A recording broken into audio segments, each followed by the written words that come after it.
Understanding dialogue across different points of view. Hello, budding writers and English enthusiasts. Today, we're diving deep into a vital element of creative writing: how to write dialogue within various points of view. As we unfold this topic, you'll see how point of view can drastically change the perception and flow of a conversation in your story.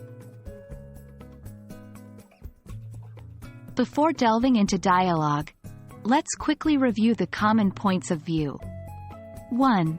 First person. The story is told from the I perspective. 2. Second person. The story directly addresses the reader using you. 3. Third person limited. The story is told about he, she, or they, but sticks closely to one character. 4. Third person omniscient. The story is about he, she, or they, and the narrator knows all characters' thoughts. When writing in first person, dialogue involves the main character's direct participation. Here's an example. I asked, "How are you today?" "I'm doing well, thank you," she replied with a smile. In this POV, readers get an intimate look at the protagonist's feelings, making the dialogue personal and immediate. Second-person dialogue directly addresses the reader. This is less common, but can be very immersive. You walk into the room and someone shouts, "Hey, are you the new student?" "Yes, that's me," you reply.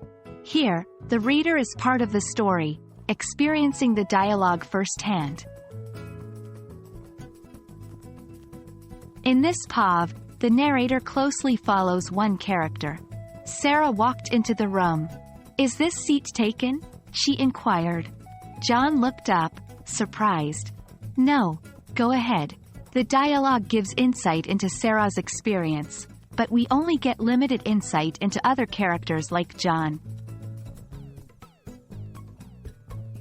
With an all-knowing narrator, the dialogue can present the thoughts and feelings of any character. Sarah approached hesitantly. "Is this seat taken?" She thought it might be her chance to talk to him. John, who had been admiring Sarah from afar, was taken aback. "No, go ahead," he said, his heart racing. The dialogue is complemented by the inner thoughts of both Sarah and John, giving a comprehensive view. Understanding how to frame dialogue based on the chosen point of view is crucial for effective storytelling. Whether you want to offer a personal touch with first person or a grand scope with third person omniscient, mastering dialogue will surely elevate your writing. We hope this session has been enlightening, and we encourage you to practice these techniques in your own creative works. Happy writing!